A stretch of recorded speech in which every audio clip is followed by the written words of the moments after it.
श्री काकभूषुंड जी महाराज गरुड़ जी से कहते हैं, गरुड़ जी महाराज मेरा जन्म अयोध्यापुरी में हुआ और मेरा भाव तो बना भगवान शंकर की उपासना का, पर हरि और अन्य देवताओं की निंदा करने लगा। भगवान शंकर की आराधना, यद्यपि जन्म परम पावन अवधपुरी में हुआ और उस समय कलयुग चल रहा था, जैसे इस समय कलयुग चल रहा है, वो बड़ा ही धर्म विरुद्ध आचरण करने वाला। कल आप सुने, मनुष्य प्रायः कलयुग में रोगों से इतने पीड़ित होंगे कि भोगों की प्रबल इच्छा और भोगने की सामर्थ्य नहीं। कैसा भारी दंड! शरीर रोग ग्रसित, इच्छाएं भोगों में, सामर्थ्य बिल्कुल नहीं। इसी प्रगट में दुर्गति, प्रगट में दुर्गति। बिना कारण अभिमान करते हुए, बिना अपराध के भी उसको दंड देना, विरोध कर देना, बहुत थोड़ा जीवन घमंड ऐसा मानो अमर हो गए हो। ऐसा कलयुग के प्राणी कैसे होंगे?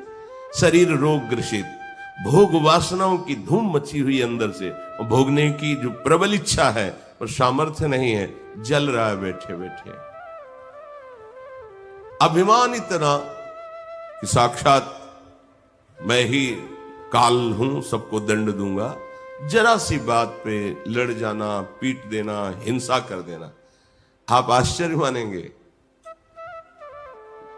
कंडा होते ना गोबर के, 5 कंडे उठा ले किसी ने, मार डंडे और फिर जेल गए, लाखों रुपया लग गया।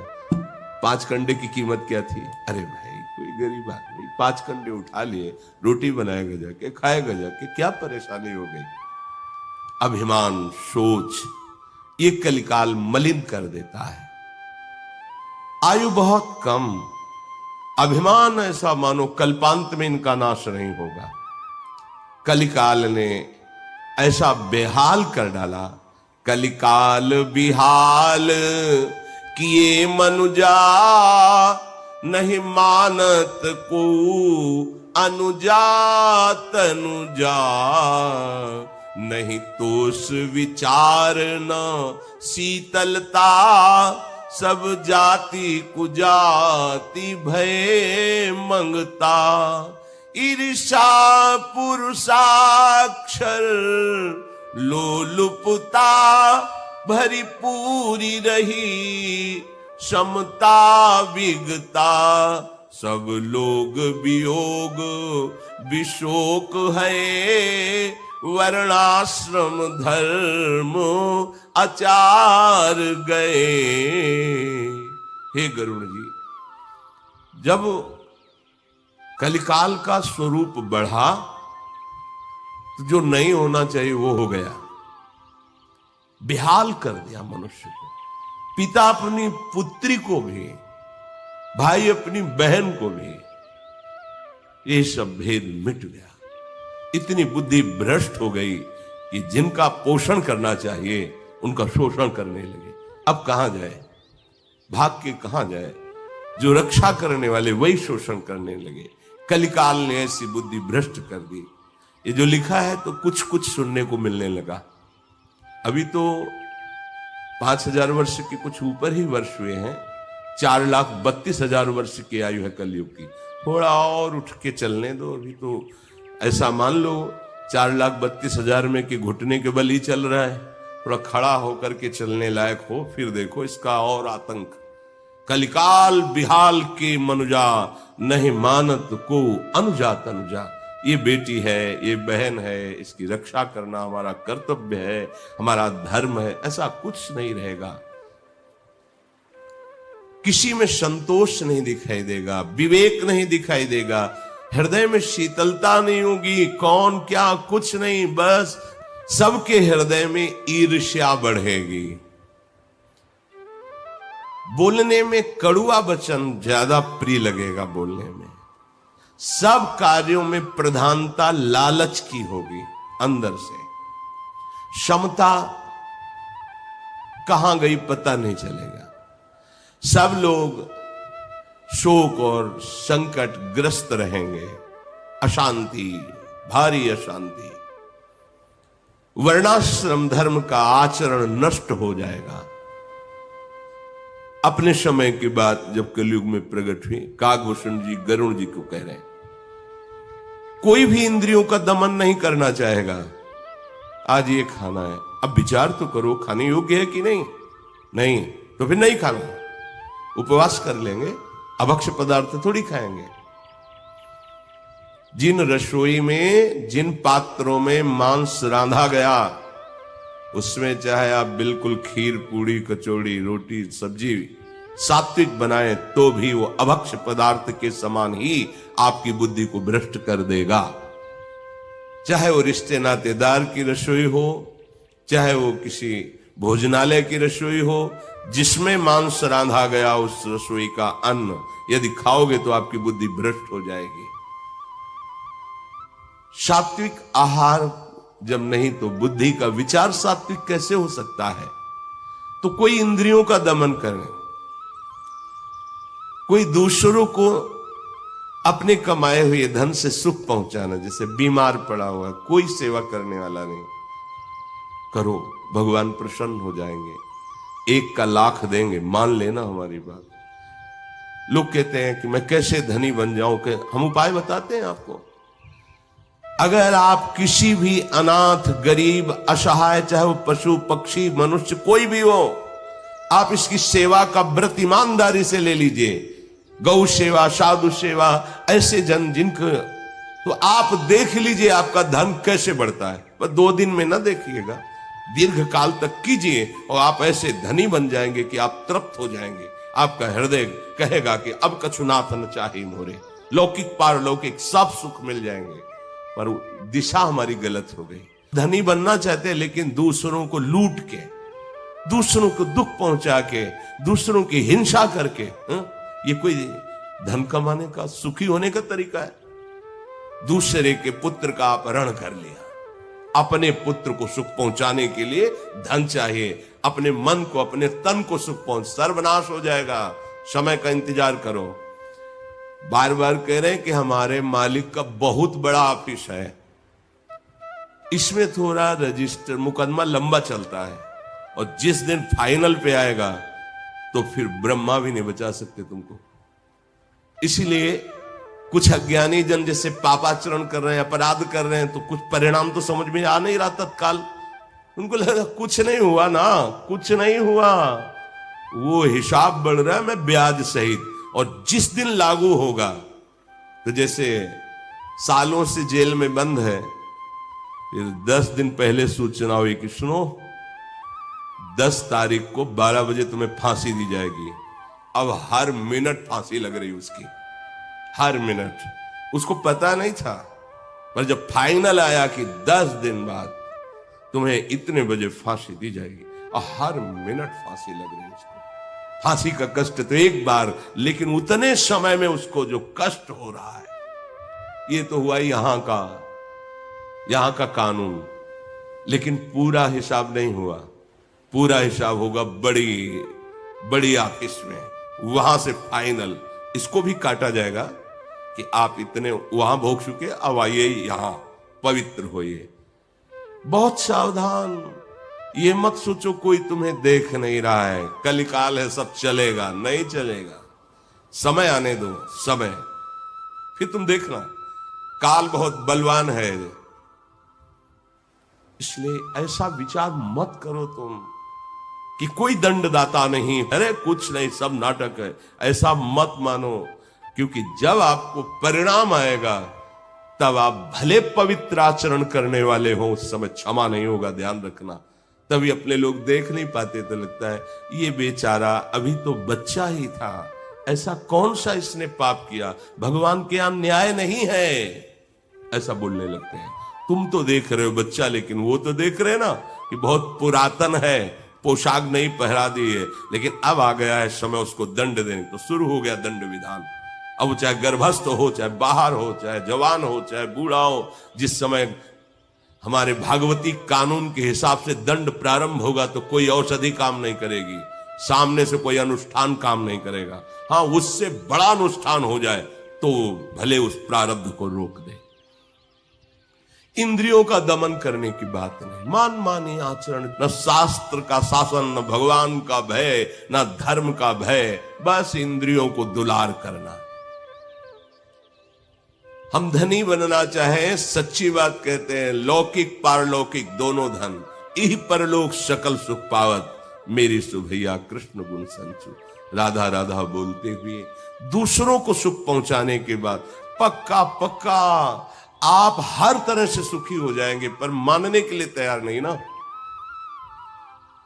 अगर आप इस बात को समझ पाए, धन मिल गए बिहारी जी, अन्य कोई साधना नहीं संतों की से। तुम दूसरों की सेवा की भावना करो। जब अखिल कोटि ब्रह्मांडों का ईश्वर तुम्हारी सेवा के लिए तैयार हो गया तो धन की क्या बात है। पारस मणि मिल जाए तो किलो 2 किलो सोना की क्या हो, तो पहाड़ बना सकते हो सोने का। जब अखिल कोटि ब्रह्मांडों की रचना करने वाला तुम्हारा हो गया तो तुम किस बात से अतृप्त रह सकते हो। सकल सुख पावत मेरी सुभैया कृष्ण, भुगते देहि न जाचहि, खुद आनंद लो, दूसरों को आनंद प्रदान करो, मांगना नहीं पड़ेगा। पर वो सोच गलत हो गई। सोच हो गई कि दूसरे को मारकर, दूसरे को लूट कर, दूसरे को कष्ट देकर भाई कभी नहीं सुखी हो सकते। अगर तुमने किसी के आंसू और खून से पैसे कमाए हैं तो तुम्हारा परिवार भी आंसू डालेगा और तुम्हें देखना पड़ेगा वो दिन जो तुमने सोचा भी नहीं है। दैन्य होके चलो, धर्म से चलो, मान लो मेरी बात।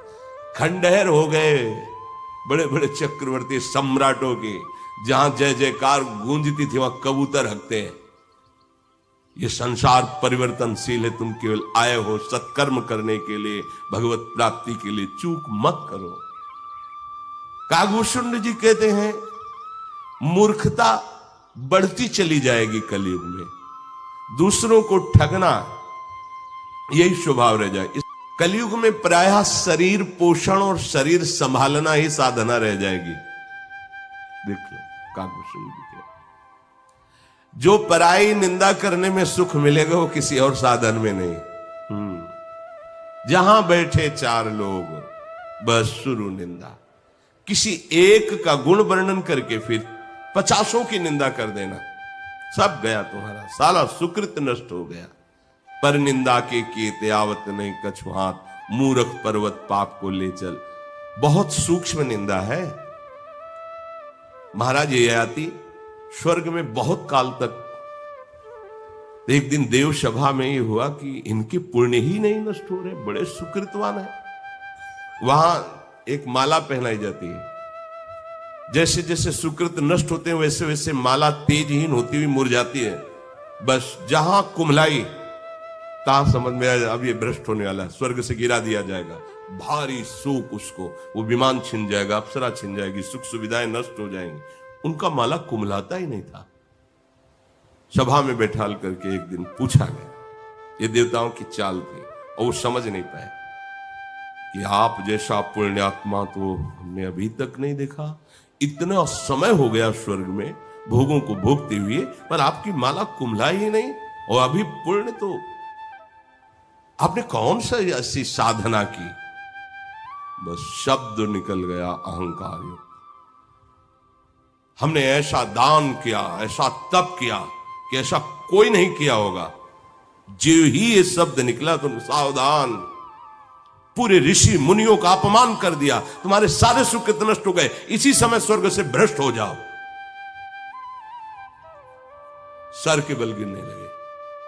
तो उनका आप देवता परम कृपालु हो, ऐसी कृपा करना कि जहां संत महात्मा हो वहां मुझे गिराना। तथास्तु, ऐसा ही हो। तो महाराज शिव बड़े बड़े महापुरुष वहां विराजमान थे। देखा कि तेजों में जैसे तारा टूटता है ना, कोई आ रहा है, तो उनका ये तो कोई स्वर्ग से भ्रष्ट हुआ पुरुष है। तो बोले क्या हम लोगों की दृष्टि में पड़ते हुए ये फिर दुर्गति को प्राप्त होगा? तो उनका मैं अपने सुकृत प्रदान करता हूं, तुम वहीं रुक जाओ। वहीं रुक गए, सबने सुकृत प्रदान किया, एक क्षण में फिर स्वर्ग में पहुंच गए, भूतल पर आने ही नहीं पाए। इसीलिए देवताओं ने जब, तो फिर इन्होंने भी भगवान की कृपा से मुझे, मेरी जो गलती हुई क्योंकि साधु समागम के द्वारा अहंकार नष्ट नहीं हुआ था, इसलिए गलती हो गई। अगर मुझे साधु समागम मिल जाए तो मैं अपनी दुर्गति को रोक सकता हूं, तो इसीलिए मांगा था कि मुझे संतों के बीच में गिराना, जहां गिराना। संतों ने गिरने ही नहीं दिया। अगर हम अपनी वाणी को सावधान नहीं रखते तो बहुत जल्दी पुण्य नष्ट हो जाते हैं। हम अपने ठाकुर जी का ऐसा श्रृंगार करते ना, बड़े बड़े मंदिर है ना, नहीं, मर गए, तुम्हें पता क्या कर दिया? अपनी सारी सेवा का नाश कर दिया तुमने। तुलना करके तुमने अपमान कर दिया सब ठाकुर जनों का, जितने हमारे श्री विग्रह सब का तुमने, और उसको तुम भर पाओगे? बोले अब सेवा में मन नहीं लगता है, भजन में मन, पता नहीं क्या हो गया। हमने नहीं कोई अपराध, हमने तो कोई अपराध किया नहीं, ये वाणी का अपराध है। बहुत मौन रहो, सावधान रहो, बोलो तो ठाकुर का या संतों का यश बोलो, नाम जप करो, गुण कीर्तन करो, चुप रहो। तब सुख हरिवंश गुण नाम रसना रटत और बहुवचन अति दुखदान। कई साधक हैं ना जानते हुए भारी अपराध कर देते हैं।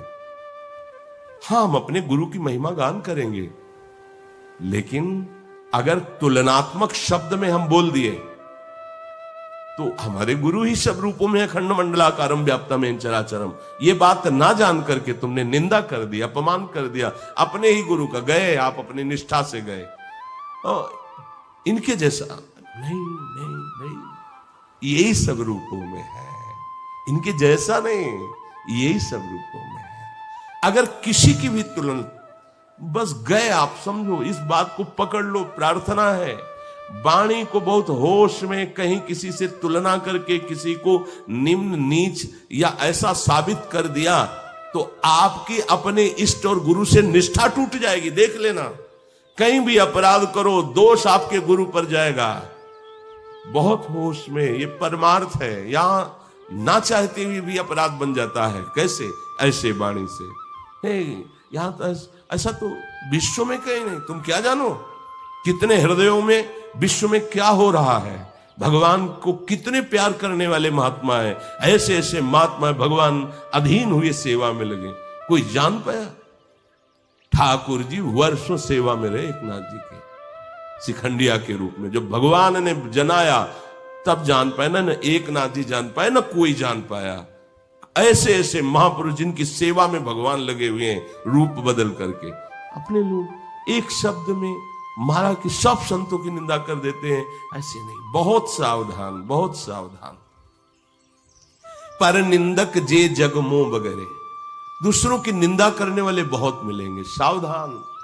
उपासक समझकर मित्रता करे, समझकर वार्ता करे, नहीं तो आप करोगे नहीं, सुनोगे तो आप खाली हो जाओगे। सुनने वाले को और गान करने वाले को दोनों को बराबर फल मिलता है। भागवतिक सद्गुण या निंदा, आपराधिक बातें करोगे, सुनोगे तो दोनों की एक ही गति होगी। भागवतिक बातें करोगे, सुनोगे तो दोनों की एक ही गति होगी। अगर वो मंगल गति को प्राप्त हो रहा कथन करने वाला, तो सुनने वाला भी उसी गति को प्राप्त होगा। ऐसे ही यदि हम पर निंदा पाप वाली बातें कर रहे हैं तो सुनने वाला जो सुन रहा है, यदि कान में अंगुली डाल के नाम उच्चारण करने लगे तो बच जाएगा। मानो जैसे निंदा हो रही किसी की, आप राधा राधा राधा राधा राधा राधा राधा, हम सुन ही नहीं रहे, बच गए। और उस सभा से अलग हो जाना चाहिए जहां संत शंभु श्री पद अपवादा कहीं सुनी तहां सुमर ज्यादा। हट जाना चाहिए सभा से, मर्यादा है। नहीं नहीं, लगे पाप गौ घात समाना, हरिहर निंदा सुने जे काना, लगे पाप। गौ हत्यारा जो दुर्गति को प्राप्त होता है, प्रभु और प्रभु के भक्त जनों की निंदा सुनने वाले और करने वाले को, दोनों को ऐसा। बहुत सावधान। कलयुग में प्रायः लोग ऐसे ही मिलेंगे जो दूसरों की निंदा करने वाले हो। देखो, जो भगवत मार्ग में चल रहे हैं, बहुत संयम, जितना प्रभु बल दिए हैं उसके अनुसार वो चल रहे हैं। निंदक तो वो है, निंदा का पात्र तो वो है जो हमारा मन, हमारी इंद्रियां भोगों में जा रही हैं, प्रभु से विमुख है। इनकी हम निंदा करें अपने, और शासन करके प्रभु में लाएं। और जो प्रभु में चल रहे हैं उनमें कुछ त्रुटियां हो सकती है, क्योंकि अभी प्रभु के मार्ग में चले हैं। अनंत जन्मों से तो माया का ही अनुसरण करते रहे। अगर प्रभु ने अपनी शरण में ले लिया है, इतना सुधार किया है, तो करुणा में जो कुछ छोटे मोटे दोष रह गए हैं वो भी सुधार देंगे। बड़े करुणा में है। आप निंदा करके अपने को नीचे मत गिराइए। आपको अगर लगता है कि ये सुधर जाए तो प्रभु से आप भी प्रार्थना कीजिए, प्रभु ये जन है, अगर इसका ये दोष नष्ट हो जाए तो नाथ ये आपका दिव्य पार्षद बन जाए, प्रभु मेरा भी भजन इसमें लग जाए और ये आगे महान आपका दास बने, तो इसका भी आपको पुण्य मिलेगा। आपका भजन जो दिया ना वो कई गुना बढ़कर फल देगा। पर वो कोई हिम्मत वाला ही, हृदय वाला ही सोच सकता नहीं, लगे अपना भजन इनको दे दे, फिर हमारा क्या होगा। और जब अपना भजन दे दोगे तो कई गुना बढ़कर के भजन आपके, क्योंकि आपकी सद्भावना बन गई ना, तो भगवान रीझ जाएंगे। पर यह अध्यात्म समझना कठिन है।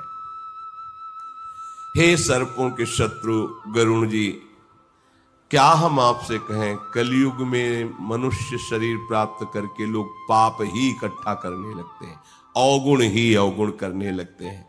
किंतु कलयुग में एक सबसे बड़ा गुण है जो बिना परिश्रम के पाप नष्ट करके भवबंधन से छुड़ा दे। कृतयुग त्रेता द्वापर पूजा मख अर जोग, जो गति होई सो कली, हरि नाम ते पावहि लोग। कृतयुग सब जोगी विज्ञानी, करी हरि ध्यान तरहि भव प्राणी। त्रेता विविध यज्ञ नर करहि, प्रभु ही समर्पी कर्म भव तरहि। द्वापर करी रघुपति पद पूजा, नर भव तरहि उपाय न दूजा। कलयुग केवल नाम आधारा, सुमिरी सुमिरी नर उतरहि पारा। कलयुग केवल हरि गुण गाहा, गावत नर पावहि भव थाहा। हे गरुण जी महाराज, कलयुग का एक बहुत बड़ा प्रताप भी है। सतयुग में, त्रेता में, द्वापर में जो गति ध्यान से, यज्ञ से, पूजा से होती है, वो केवल नाम जप से कलयुग में हो जाती है। कृतयुग अर्थात सतयुग, इसमें सब योगी होते थे, सब अनुभवी महापुरुष, तत्व अनुभवी।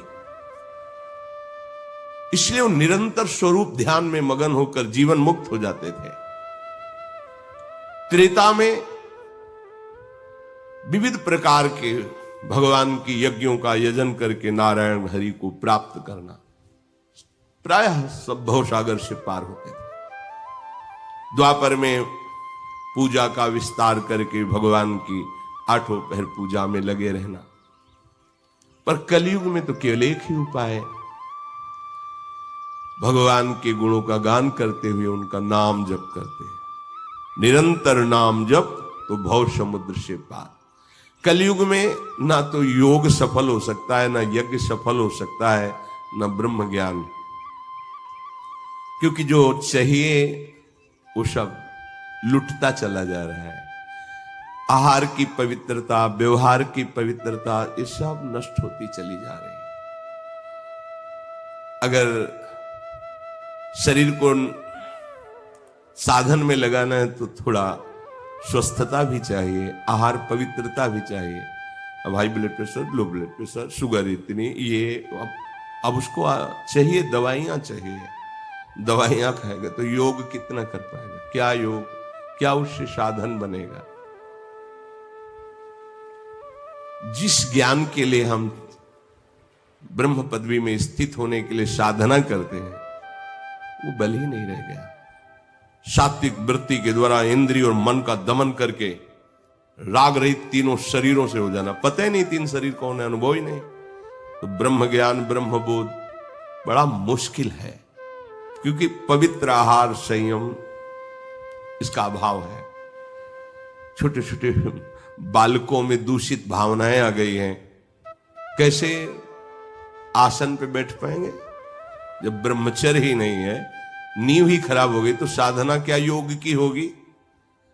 योगी योग कदम जो बढ़ाता है उसमें प्रथम बात होती है कि वो संयम धारण करे। एक जगह हमने पढ़ा था कि जो योग साधना बिना गुरु के आदेश के, बिना गुरु की दृष्टि में रहे प्रारंभ करेगा तो रोगी हो जाएगा। योग कोई साधारण बात नहीं। और अगर कहीं ब्रह्मचर्य क्षीण होने वाली बात है तो फिर योग में कदम न रखें। अब छोटे छोटे बच्चे हैं, उनको सब मोबाइल आदि का ज्ञान है, सब विषय सेवन की वृत्तियों का ज्ञान हो गया है। कैसे योग होगा कलिकाल, कैसे यज्ञ करेंगे हम। एक बीच में सुनने को मिला था घी में गाय की चर्बी, दूध वो ऐसे पाउडर वाउडर डाल के, क्या मतलब जिससे कपड़े धो जाते हैं, ऐसे उस दूध में मिला के वो बनाना, ऐसा बता रहे थे। ऐसा होता है? तो आप सोचो, हम दूध, वही दूध पिएंगे तो हमारी आंतों का क्या होगा, हमारे शरीर का क्या होगा, वो रोग ग्रसित हो जाएंगे। अच्छा, अब उनमें हम यज्ञ कैसे करें? कौन सा देवता भाग ग्रहण करेगा जब अपवित्र है, दूध अपवित्र, घी अपवित्र। जो धान्य पैदा किया जाता है उसमें जब केमिकल डाले जाते हैं, उर्वरक डाला जाता है, अपवित्र हो जाता है। गाय के गोबर से पड़ी हुई भूमि में जो खाद है उससे जो अन्न होता है वो पवित्र माना जाता है। कहाँ, जब गाय को गोबर डाल के उपजाया जाता था ना, तो 6 मन 8 मन बड़ा बीघा जिसे कहते हैं, जिसमें इस समय 60 मन 70 मन अन्न होता है उर्वरक डाल करके। यज्ञ के लिए कौन सी सामग्री रह गई है जिसके द्वारा यज्ञ किया जा सके? हे गरुण जी महाराज, ध्यान, एक सेकेंड मन नहीं टिक रहा, इंद्रियों के साथ विचरण कर रहा, बिल्कुल बिजली की तरह दौड़ लगाया, ध्यान होगा? मन मानी आहार करते हो ध्यान कर पाओगे? वो अंग्रेजी में क्या कहते हैं ध्यान को? मेडिटेशन करो। ये बता रहे थे कि मेडिटेशन करते तो क्या, तो ये क्या होता है मेडिटेशन? बोले ऐसे। ये ध्यान के लिए बहुत संयम चाहिए। पहले आपके शरीर की, मन की अचंचलता शरीर। अब 2 घंटे ऐसे बैठे, कोई भी हलचल शरीर में कहीं भी नहीं, ऐसे ऐसे कुछ, प्राण बिल्कुल संयमित, मन शांत, अवश्य अपने लक्ष्य पे लगा। इष्ट में, नाम में मंत्राकार वृत्ति, बहुत समय तक आंख खुली है बंद है, शांत है। कितनी देर शरीर को आप केवल देखो, कितनी देर आप लगा। उठते बैठते चलते फिरते ध्यान करने वाले को नासाग्र दृष्टि रखनी है, बस जितने में चरण दिखाई दे रहे होते हैं नासाग्र। 10 मिनट करके देखो, सर में दर्द होने लगेगा। क्यों? ब्रह्मचर्य ठीक नहीं। ये जितने भी दोष बताए गए कलयुग के, या जितने भी लौकिक गुण है, सब मायाकृत हैं। सुनो तात मायाकृत गुणर दोष अनेक, गुण या उभय न देखी, देखी स्व विवेक। विवेक की बात तो यह है कि न गुण देखो न दोष देखो, सब में भगवत भाव देखो। गुण दोष देखना ही मायाकृत अज्ञान है। हे गरुण जी महाराज, बिना श्री हरि के भजन के कोई इस माया पर विजय प्राप्त नहीं कर सकता। ये ऐसी गुण दोषमयी माया है कि बुद्धि में भ्रम पैदा ही कर देती है। तो पक्षीराज, मैं कई वर्षों तक अयोध्या में रहा, जन्म भी अयोध्या में हुआ था, बड़ा हुआ। एक बार वहां अयोध्या में अकाल पड़ गया, तब मैं विपत्ति का मारा भटकने लगा, दीन मलिन उदास, पास में अब कुछ नहीं रह गया, दुखी। तो मैं उज्जैन पहुंचा। उज्जैन में भगवान शिव का एक ज्योतिर्लिंग, उज्जैन्याम महाकाल, महाकालेश्वर भगवान वहां विराजमान, महाकाल शंकर जी। कुछ काल बीतने पर फिर कुछ संपत्ति प्राप्त हुई और मैं वहीं उज्जैन में रहने लगा। वहां भगवान शंकर की आराधना की। फिर मुझे ऐसा लगा कि मुझे कुछ लाभ नहीं मिल रहा है परमार्थ का। तब अंदर से वृत्ति आई कि गुरु का वरण करो। ये आराधना अभी तक जो ही उसका फल क्या हुआ, अंदर से प्रेरणा हुई कि सदगुरु का वरण करो। अध्यात्म की ऊंचाई तक पहुंचने के लिए बिना सदगुरु के चाहे शिव विरंच सम होई, गुरु बिनु भव निधि तरे न कोई। एक वहां ब्राह्मण भगवान के महान भक्त आते जाते रहते भगवान शंकर जी के मंदिर में, उनको देखता कि वो शिव आराधना कर रहे हैं। फिर देखा कि वो परम साधु, बड़े सरल चित्त और शास्त्रों की ज्ञाता, भगवान शंकर के उपासक और हरि के प्रेमी। कभी वो हरि की अवहेलना नहीं करते थे। मुझे लगा कि इनको गुरु बना लेना चाहिए। कोई आंतरिक श्रद्धा से नहीं, पर हां इनसे मंत्र मिल जाए बस इसलिए। तो तेहि सेवऊं मैं कपट समेता, दुज दयाल अति नीति निकेता। बाहिज नम्र देखी मोहि साई, विप्र पढ़ाव पुत्र की नाई। शंभु मंत्र मोहि द्विज बर दीन्हा, शुभ उपदेश विविध विधि कीन्हा। जपऊं मंत्र शिव मंदिर जाई, हृदय दंभ अहमिति अधिकाई। मैं उनकी सेवा करता, पर श्रद्धा नहीं, कपट पूर्वक। कपट बस मंत्र मिल जाए बस दूरी हट जाऊंगा। कोई मेरे परब्रह्म है, मेरे गुरुदेव है, मेरे प्राण प्रीतम, ऐसा नहीं। बस वो रीझ जाए और मंत्र दे दें, मैं भाग लूं, क्योंकि मंत्र ले लेंगे तो भगवत प्राप्ति हो जाएगी। और वो तो बड़े दयालु, बड़े सरल चित्त, शास्त्रज्ञ और बाहिज नम्र। बाहर से मैं पूरी उनकी अधीनता दिखाता, नम्रता, बार बार प्रणाम नमस्कार। वो मुझे बहुत प्यार करने लगे। सरल चित्त मुझे पुत्र की भांति दुलार करने लगे। और उन्होंने कृपा करके मुझे भगवान शिव का मंत्र प्रदान किया और बहुत दुलार करके उपदेश किया। परमार्थ में ऐसे चला जाता है, ऐसे चला जाता है। अब मैं भगवान शंकर के मंदिर में जाकर के गुरु प्रदत्त मंत्र जपता, पर गुरु से कपट होने के कारण हृदय में दंभ और अहंकार बढ़ने लगा। मैं खलमल संकुलमति, नीच जाति बस मोह। हरिजन द्विज देखे जरऊं, करऊं विष्णु कर द्रोह। स्वयं अपनी स्मृति से पूर्व की जन्म की बात कह रहे कि गुरुजी ने समझाया हमको कि हरिहर में कोई भेद नहीं है।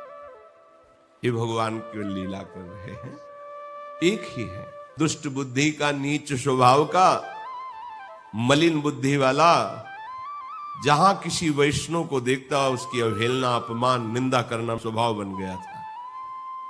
और भगवान श्री हरि की अगर कोई बड़ाई कर दे तो मेरा हृदय जल जाता था, मैं द्रोह करता। पर भगवान शंकर से बहुत प्यार करता। कागभूषण जी, गुरुजी मेरे आचरण देखकर बहुत दुखी होते, क्लेशित हो जाते, फिर बैठालते, मुझे समझाते, देखो तुम समझ नहीं रहे, तुम अपना अमंगल कर रहे हो। गुरु नित मोहि प्रबोध, दुखित देख आचरण मम। मोहि उपजय अति क्रोध, दंभी नीति की भावई। गुरुदेव पास बैठा, सुनो बैठे, ये जो तुम वैष्णव जनों का अपमान करते हो, हरि की निंदा करते हो, देवताओं की निंदा करते हो, ये ठीक है, तुम्हारा पतन हो जाएगा। मुझे भली बात समझाते, उल्टे मुझे क्रोध आता। दंभी को सतमार्ग की सच्चाई अच्छी नहीं लगती, ऐसी ही मेरी स्थिति थी। मुझे कुछ अच्छा नहीं लगता। एक बार गुरु लीन बुलाई, मोहिनी ती बहु भांति सिखाई। गुरुदेव ने एक बार बुलाया, बड़े आनंद में थे। जब संत अपनी तरफ से बात करने लगे तो इधर उधर देखना बंद करके सीधे अमृत पान करो। वो कोई अपनी अनुभूति तुम्हारे अंदर डालना चाहते हैं। श्रवणेंद्री के द्वारा चुपचाप एकाग्र। कई बार देखा जाता है आए हैं बात करने, नहीं इधर इधर, बस खत्म खेल। एक दृष्टि में जहां देखा गया कि अधिकारी नहीं, बात बदल गई, जो बताना चाहते थे खत्म।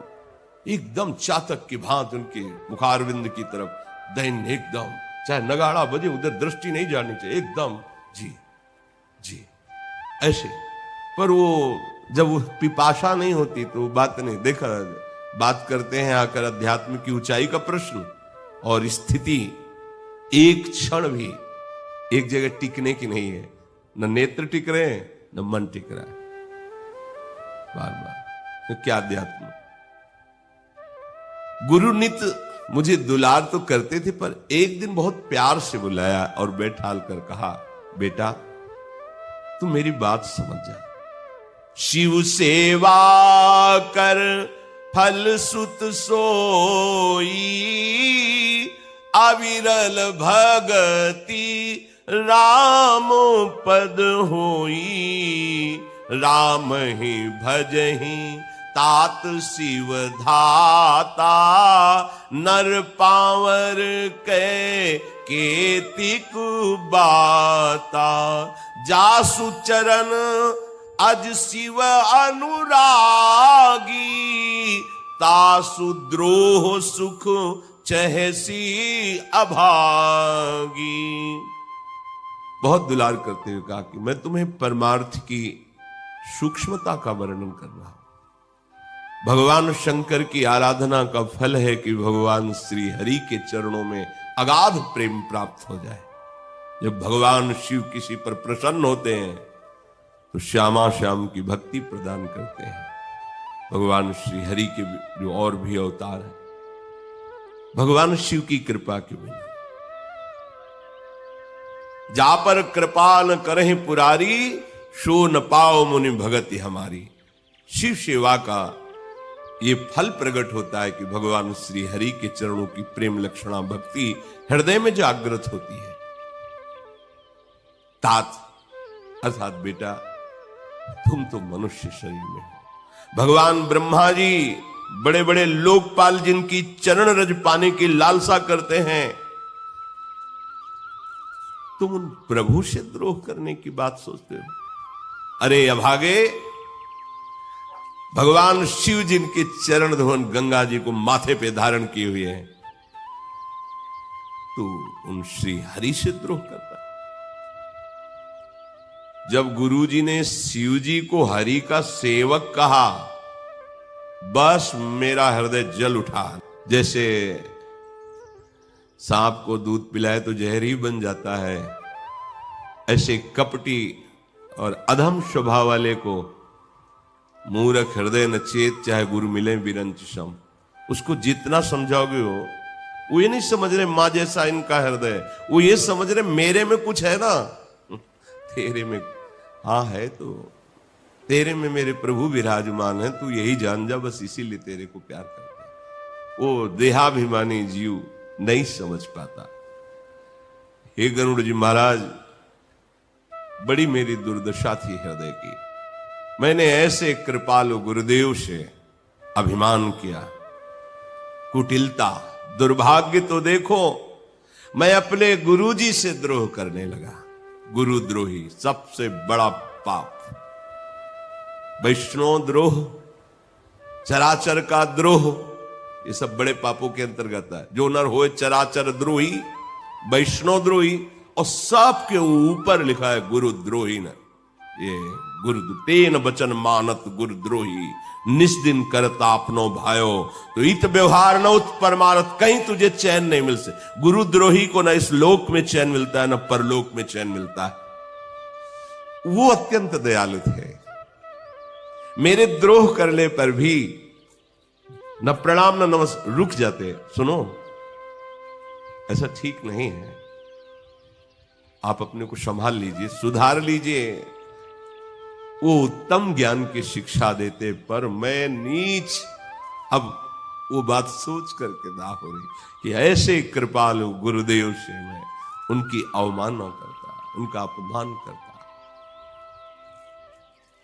नीच स्वभाव का यही होता है कि जिससे बड़ाई पाता है पहले उसी को मारता है, फिर ऊपर अपने को प्रकाशित करना चाहता है। भाई सुनिए, आग से उत्पन्न हुआ धुआं मेघ की पदवी पाकर उसी अग्नि को बुझा देता है। धूल रास्ते में निरादर से पड़ी रहती है, सदा सब राह चलने वालों के चरणों की ठोकर सहती है, पर जब पवन उसको संग देता है, ऊंचा उठाता है, तो सबसे पहले पवन को ही वो गंदा कर देती है। पक्षीराज गरुण जी, मैं बहुत अधम नीच अपने गुरु का अपमान करने लगा, और मैं समझता था कि मैं बहुत बुद्धिमान हूं और भगवान शंकर हम पर बड़ी कृपा कर रहे हैं, क्योंकि मैं केवल उनका पक्ष लेता था, न गुरु न इष्ट, ओ हरि देवता किसी का, बस भगवान शंकर। दुष्ट हृदय, कपटी, कुटिलता से भरा, पर फिर भी गुरुजी मेरे से प्यार करते। ये बच्चा है, कैसा भी हो अपना ही है, क्योंकि गुरु और इष्ट में भेद नहीं। जैसे कल कह रहे थे, विमुख भये निमिषहु न अकृपा, जब चिते तब ऐसे, उनका तो स्वभाव ही ऐसा है। जब वो फिर मुझसे उस स्थिति में भी प्यार भरी बात करते, मेरा हृदय जल जाता। एक बार हर मंदिर, भगवान शंकर के मंदिर में बैठे हुए उनका जप कर रहा था मैं। एक बार हर मंदिर जपत रहूं शिव नाम, गुरु आयो अभिमान ते उठ नहीं कीन प्रणाम। हद हो गई, मलिनता की हद हो गई। एक बार मैं भगवान शंकर के मंदिर में बैठा ही गुरु प्रदत्त मंत्र जप रहा था।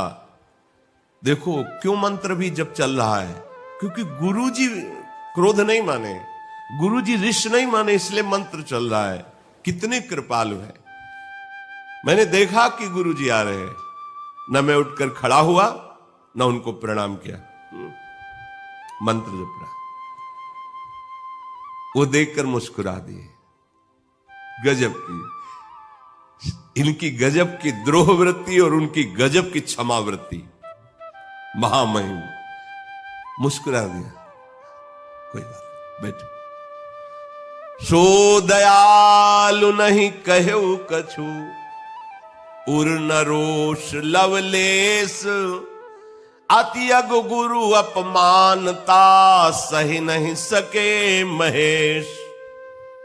गुरु तो मुस्कुरा दिए, लेकिन इष्ट जिनका मंत्र जप कर रहे थे, ये गुरु का अपमान देखकर वो सह नहीं पाए। महादेव काल के भी महाकाल वाणी प्रकट हुई उसी मंदिर में। हे अभागी मूर्ख नीच, तेरे गुरु को किंचन मात्र क्रोध नहीं है, पर मैं तुझे क्षमा नहीं करूंगा। ये जो अपराध भक्त कर करई, राम रोष पावक सोच रही, जिनका मंत्र जप रहे हैं वही उनको दंड दे रहे हैं। अब देखो, ऐसे मनमानी करने से कुछ नहीं होता। भगवान के भाव को श्री सूरदास जी ने एक पद में लिखा है कि भक्तन सो गर्व न करियो।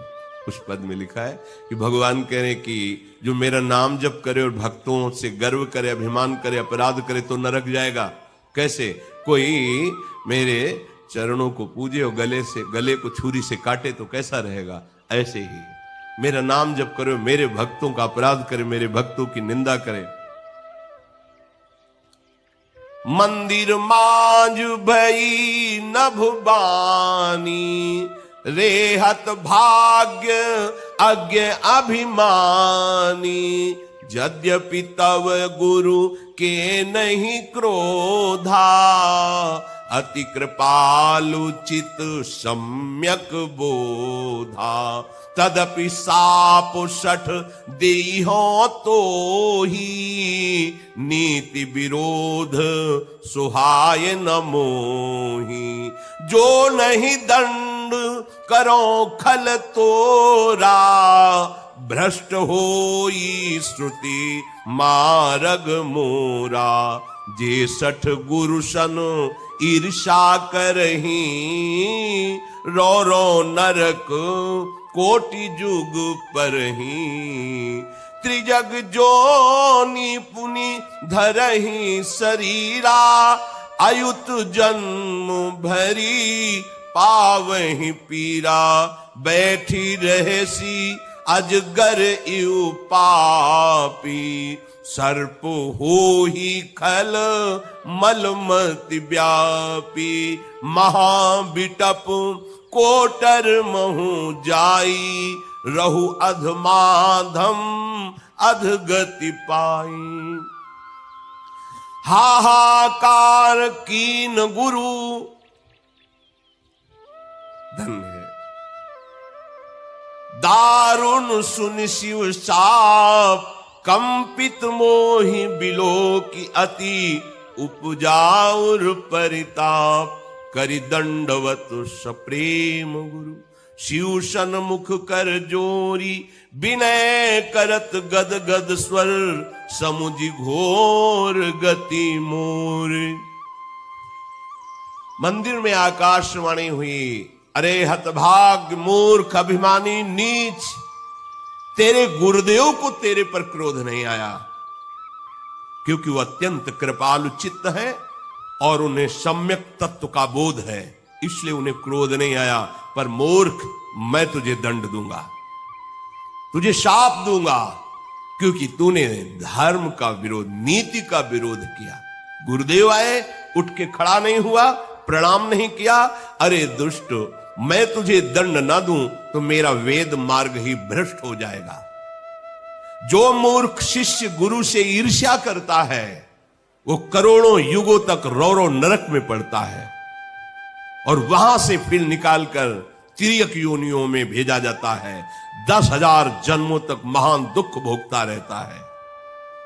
अरे पापी, जिन गुरु ने तुम्हें मंत्र दिया, तुम्हें उपदेश दिया, तू अजगर की भांति बैठा रहा, उठकर खड़ा होकर सम्मान नहीं किया, प्रणाम नहीं किया। अरे दुष्ट, तेरी बुद्धि महान पाप से ढक गई है, जा तो सर्प योनि को प्राप्त हो। अधम से भी अधम अधोगति को प्राप्त हो और ऐसी जगह रह जहां खोड़र, सुने स्थानों में, वृक्ष की खोड़र में भगवान की वाणी सुनकर गुरुदेव तो कांप गए। गुरुदेव ने त्राहिमाम रक्षमाम, प्रभु नहीं नहीं प्रभु, ऐसा नहीं। अब तो मेरे होश उड़ गए, मेरा शरीर कांप रहा है। फिर गुरुदेव करुणा की दृष्टि से मेरी तरफ देखे और उन्होंने भगवान शंकर को हाथ जोड़कर साष्टांग दंडवत की और फिर गदगद वाणी से भगवान शिव को रिझाने लगे। गुरुदेव भगवान शंकर की स्तुति कर रहे हैं। फिर आगे जो चरित्र हुआ आगे बढ़। राधा वल्लभ लाल की।